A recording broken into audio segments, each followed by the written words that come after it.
Hello everyone, welcome to Talk Pro Academy YouTube channel.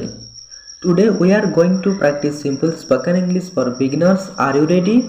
Let's start with some daily conversation. Hi, my name is Rahul. What's your name?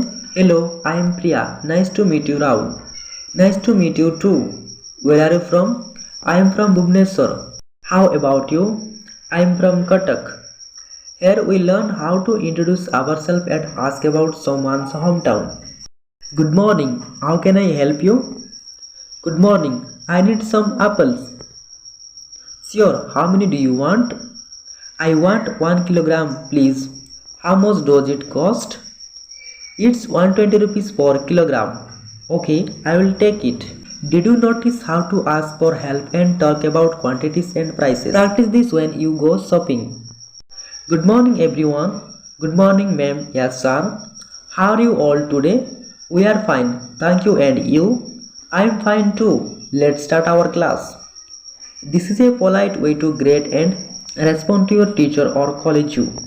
Great job everyone. Keep practicing this conversation to improve your spoken English. Don't forget like, share and subscribe to our Talk Pro Academy YouTube channels for more educational videos. See you next time. Bye bye.